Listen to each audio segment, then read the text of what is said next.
Hello everyone, welcome to Preferizer. मैं हूं आलोक, आपका फिजिक्स मेंटर। हम अपने मोस्ट इम्पोर्टेंट क्वेश्चन के सीरीज में आज एक नया क्वेश्चन लेके आए हैं। क्वेश्चन सिंपल ही है, लेकिन थोड़ा कॉन्सेप्ट से हम करेंगे।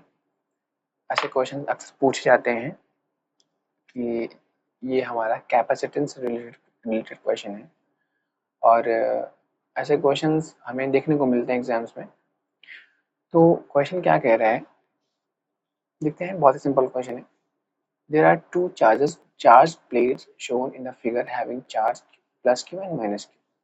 आपको चार्ज दिया हुआ है plus q and minus q, and इसके बीच में find equivalent capacitance between the plate k1 k2 k3 are the respective dielectrics inserted between the plates। ये जो k1 आपको दिया हुआ है, k1 एंड k2, ये जो आपको दिए गए हैं बच्चों, ये क्या है? डाइलेक्ट्रिक्स है। अब हमें पता है कि अगर डाइलेक्ट्रिक इंसर्ट होता है तो उसका जो कैपेसिटेंस होता है वो हो जाता है के सी, ठीक है, उससे मल्टीप्लाइड हो जाता है।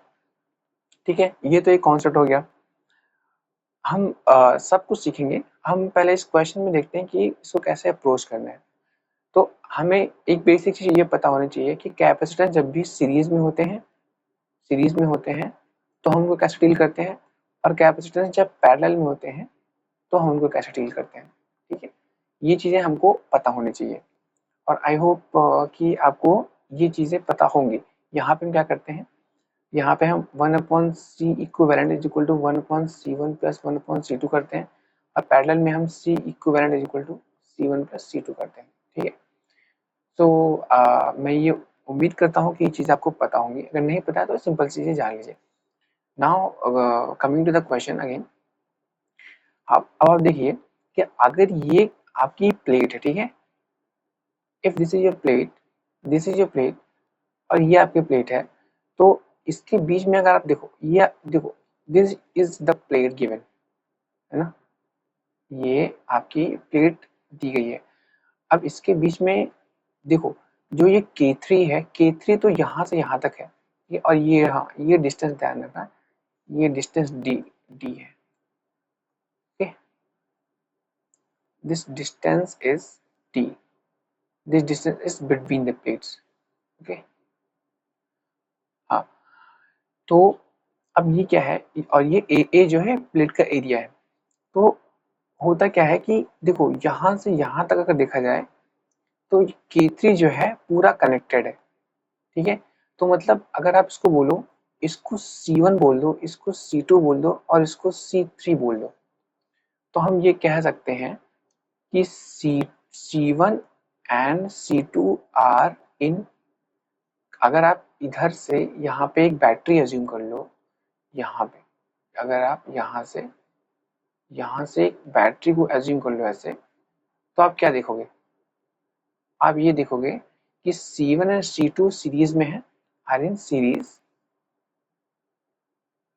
सॉरी, थोड़ा सा राइटिंग का इशू हो जाता है कभी कभी। Are in series, okay, and C1 and C2 are parallel with C3। ये किस में है? पैरेलल में है। ठीक है, तो हमें करना क्या होगा, C1 C2 का पहले कंबाइन निकालते हैं और उसको C3 के साथ डायरेक्टली ऐड कर देंगे। ठीक है, क्योंकि पैरेलल में हम डायरेक्टली ऐड करते हैं, और C1 और C2 क्योंकि ये हमारा सीरीज में है, तो हम इसको इस मेथड से करेंगे। ओके, अब क्या होता है, हमें कैपेसिटेंस का फॉर्मूला मालूम है।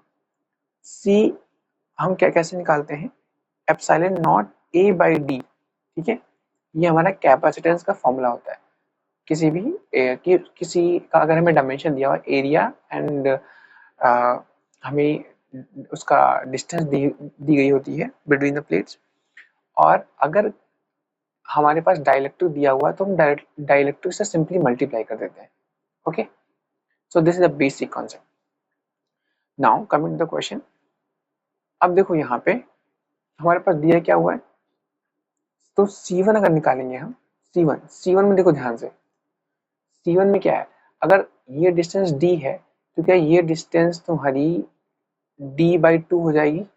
ओके, D/2 हो जाएगी, और अगर ये एरिया तुम्हारा A है तो जो ये वाला एरिया है यहाँ से यहाँ तक का एरिया क्या वो a/2 हो जाएगा ना। तो सिंपली करना क्या है हमें कि epsilon not a/2 divided by d/2 and C1 की अगर हम C1 से डील कर रहे हैं तो हमें क्या करना पड़ेगा, यहाँ पे K1 से मल्टीप्लाई करना होगा, ठीक है। And in the same way हमें क्या करना होगा, C2 को लिखना होगा। C2 कैसे लिखेंगे, same way K2 into epsilon not a/2 divided by d/2। Okay, this is how we are writing it. अब क्योंकि C1 और C2 तो सेम जैसे थे, C3 को कैसे लिखेंगे, देखो C3 में D हमारे पास पूरा है, डिस्टेंस इसकी पूरी है लेकिन एरिया हाफ है। तो C3 को कैसे लिखेंगे हम, C3 को लिखेंगे epsilon not a/2 divided by d। Okay, and क्योंकि C3 में K3 है तो K3 से मल्टीप्लाई कर देंगे। नाउ अब अगर देखो ध्यान से तो हमने क्या बोला कि C1 एंड C2 सीरीज में और वो पैरेलल में किसके साथ, C3 के साथ। तो अब देखो C3 मतलब C1 हम कैसे निकालेंगे, C equivalent is equal to, पहले अगर C1 और C2 सीरीज में है तो उसको कैसे निकालेंगे, C1 C2 upon C1 plus C2। ये हम जानते हैं कि कोई भी चीज जब अगर दो चीजों को हम ऐसे करते हैं 1/C equivalent is equal to 1/C1 plus 1/C2, तो C इक्विवेलेंट हमारा क्या आता है, C1 C2 upon C1 plus C2, जिसको अगर यहाँ पे दिक्कत आई हो तो लिख सकते हैं। Okay, it's a simple concept. And plus C3 क्योंकि C3 हमारे पास पैरेलल में है।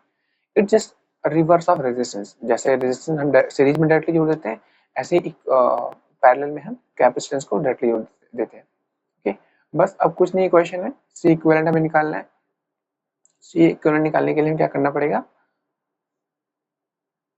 C1 C2 एंड C3 की वैल्यू रखनी है। C1 की वैल्यू क्या है, अगर यहाँ से देखो तो 2 से 2 आई थिंक कट जाएगा, तो हमारे पास C इक्विवेलेंट की वैल्यू क्या आ जाएगी, देखो K1 एप्सिलॉन नॉट a/d, ठीक है। एंड C2 की वैल्यू क्या है कि K2 epsilon not a/d। Okay, ये यहाँ से ये 2 भी कैंसल आउट हो जाएगा। Okay, and divided by K1 epsilon not a/d plus K2 epsilon not a/d। Okay, and इसके साथ प्लस में क्या आएगा, प्लस में क्या आ जाएगा, ये वाला equation K3 epsilon not a/2d। Okay, तो बस कुछ नहीं है, इसको हम सिंप्लीफाई कर लेते हैं। अगर इसको नेक्स्ट पेज पे ले जाके तो C इक्विवेलेंट हमारा क्या जाएगा, देखो ये हमारा K1 K2, देखो K1 and K2 epsilon not square हो जाएगा and a square epsilon not square a square epsilon not square a square divided by d square, okay, divided by d square and whole divided by K1 K2, देखो whole divided है तो दोनों के नीचे denominator d है तो हम इसको ऐसे लिख सकते हैं K1 epsilon naught a and, देखो यहाँ से K1 एंड K2 ही हमारे पास कॉमन आ रहा है तो बेटर हम इसको ऐसे लिख सकते हैं।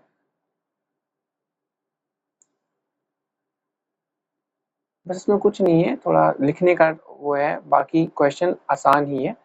K1 प्लस K2 हम कॉमन लेके epsilon naught a and by d। Okay, तो यहाँ से एप्सिलॉन नॉट से ये कट जाएगा, यहाँ से d एंड प्लस उसके साथ में क्या है C3, यानी कि C3 के साथ क्या था K3 epsilon not a/2d। K3 epsilon naught A by 2D। Okay, तो बेटा हमारे पास क्या बच रहा है? It's K1 K2 epsilon not K1 K2 and यहाँ पे बचेगा हमारे पास epsilon naught A divide by K1 plus K1 plus K2 and K1 K2 epsilon naught A by and यहाँ पे D बचेगा हमारे पास and plus K3 epsilon naught A by 2D। ये अब इसको आप कंबाइन कर सकते हैं further,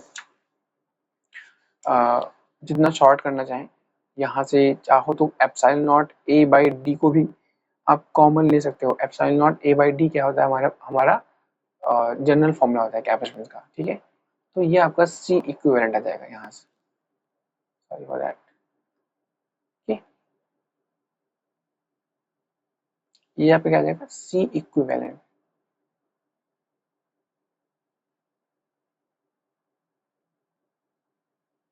it's K1 K2 epsilon naught A, यहाँ से एक D कैंसिल हुआ, K1 K2 and plus K3 epsilon naught A by 2D। Okay, so this is the answer. So I hope you like this solving and हमारे साथ बने रहिए। Question solve करने के साथ साथ हम बहुत सारे लेक्चर्स अपने कोर्सेज में करवाते हैं। आप किसी भी डाउट के लिए हमसे जुड़ सकते हैं। क्वेश्चन को सॉल्व करते रहिए, पढ़ाई करते रहिए। कोई भी डाउट है, अगर आप हमारे लाइव 1.0 से जुड़े हुए हैं प्रीमियम बैच से, तो आपको डेफिनेटली 24/7 सारे डाउट्स एंड उसके